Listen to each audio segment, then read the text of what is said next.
Hi friends, welcome back to part 2 of the kiddo video. I wanted to give you another technique for using when things are just completely out of hand. So please be sure to go back and listen to part 1 first, because everything in part 1 needs to happen immediately. Like, it's going to help a lot. However, there are times when nothing works. Okay?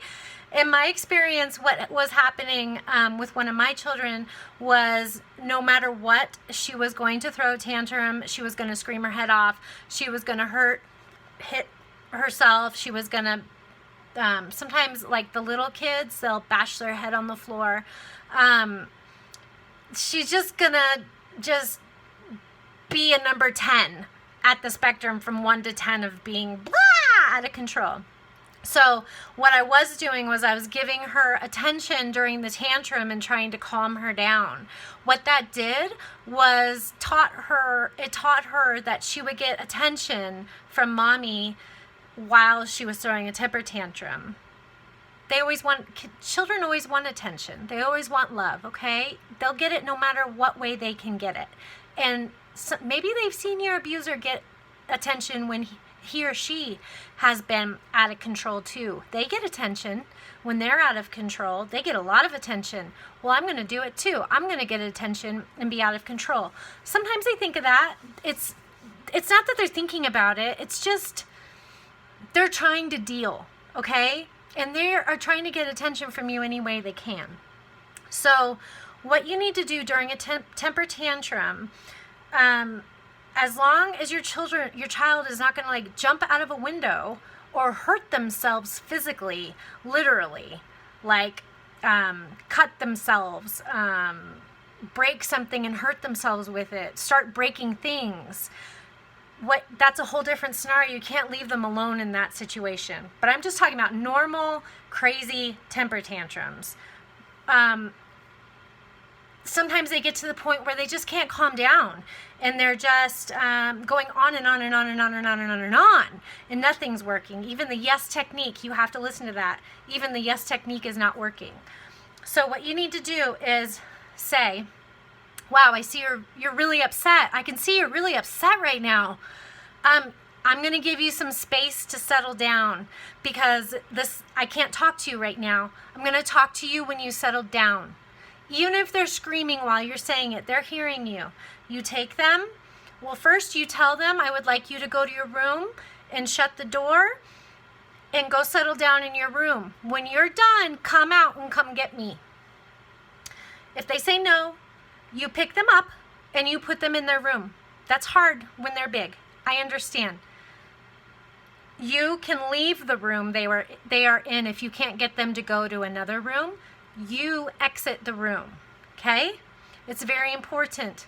They're going to come after you kicking and screaming maybe. You tell them again, I told you, I will talk to you when you calm down. You need some time to calm down, okay? I love you. And when you have settled down, then we can talk. But I'm not going to talk to you right now. And you just keep doing this until you have to leave them. You need to give them space. They need to understand that this behavior doesn't give them more attention, and they need to learn how to calm down themselves, okay? This is a very important skill they need to learn. It's a very important skill that maybe we didn't learn. We don't know how to soothe ourselves when we're upset. We weren't taught this skill because we were neglected. Well, let's give our children an opportunity to learn this skill, okay? So how it goes is, once you stop hearing the crying and screaming, okay, once you given them like 5 more minutes to calm down, see if you can give them 10 more minutes just to be quiet and peaceful by themselves in their room, whatever room they're in. You don't hear it anymore. If they don't come to you, hopefully by this time they will come to you. Hey, mommy, I calmed down. Hi, mommy, I'm sorry, I calmed down, or whatever. Then you go to them and you say, hi, I see that you calmed down. Or if they came to you, you say, good job calming down. I'm so happy you're feeling better. Can I give you a hug? Would you like a hug? And you give them love, okay? Just because they're freaking out and screaming and saying, I hate you, and saying all these nasty things, they don't mean it. And we don't have to take it personal. We need to give them empathy. And now is the time to love them up. Okay, so you love them up. You say, come here, can I give you a hug? I would really love to give you a hug. I love you so much. You hug them and kiss them and just give them your mama or daddy love. And then you say, I'd like to talk about what happened, okay? Are you ready to talk? And they'll say, no. And go, okay, well, would you like to snuggle until you're ready? And they say, oh, okay. Or they go, okay, I'd like to talk to you about it now. And then ask them how they were feeling. Say, can you tell me what was going on? Can you tell me how you were feeling? Even if you know what was happening or you think you know, ask them to say it to you. Say, can you tell me how you were feeling? I don't know. Well, it seemed like you were angry. Did you feel angry? Yeah. Okay. Did you also, what other feelings did you feel? And maybe they can come up with some other feelings, like I was frustrated, I was feeling sad, I was scared. And you can ask them, do you think you were feeling scared? You know, if they don't offer, try to get them to offer the feelings so they can start identifying how they're feeling, right? This is good for us too, friends. You're going to learn to do this better and better as you do it for yourself. Your kids need you here. They need to learn how to do this, and so do we. And then you start talking about the situation, okay? Don't shame them for their feelings. They can feel however they want to feel. They're entitled to their feelings no matter if you agree with them or not. And then talk about the situation and then offer suggestions. First ask them, do you have any ideas of how we could have handled this, you could have handled this differently? Do you have any ideas of what differently you could have done differently? And they say, I don't know, and then come up with a solution. Hey, instead of screaming, like when you yelled at your sister that you wanted what she had, did you try to ask her first? Did you try to ask her first? No, because she wouldn't give it to me. I know she wouldn't give it to me. Okay, I understand. In the past, she hasn't given it to you, huh? Well, guess what? I think it's good. We always need to respect people. And instead of just assuming she's not going to give it to you, we got to give her a chance. And we then say, hey, sissy, I'd really like that. Can I please have a turn with that? And if she says no, what do you think you should do then? And they go, I don't know, I just got really mad. You can say, well, how about ask Sissy if you can have a turn with it when she's done with it? And when do you think you'll be done with it? And give them, so what you're doing is you're teaching them how to navigate conflict, how to navigate their feelings, how to come up with other solutions, other ideas to work a situation they're having, right?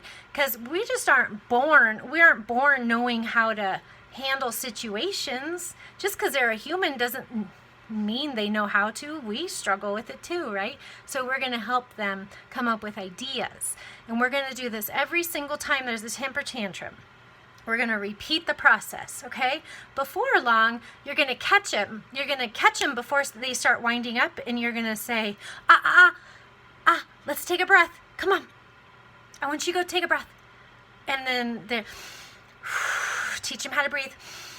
Okay, good idea. What's going on right now? And then they tell you and say, okay, let's come up with an idea. And then you coach them through that. Before long, they're going to be able to start doing this themselves. They're going to have occasional bad days. Maybe we can call them learning days, where it's just everything. Go back to the yes technique. Go back to you need to have your own cool down, quiet time in your room. Please go to your room. Oh, you won't go? Okay, I'm going to go away. Repeat the whole technique and just keep doing these yes technique and this temper tantrum technique, and then the coaching through it. Your kids, oh man, they're going to be rocking, and you are going to feel so amazing, and you're going to learn this stuff for yourself too. And this is going to start helping you if you have any self-love deficit inside, if you have holes, abandonment issues, if you have issues of validating yourself, if you have issues handling your own emotions, this is going to start helping you too, because you're going to come back to this video. How did she do that? What did she say? And then you're going to start getting it. As you do it, you're going to get it for you too. And things are just really going to start coming together. So anyways, sorry my first video ended so quickly. My video stream thing here doesn't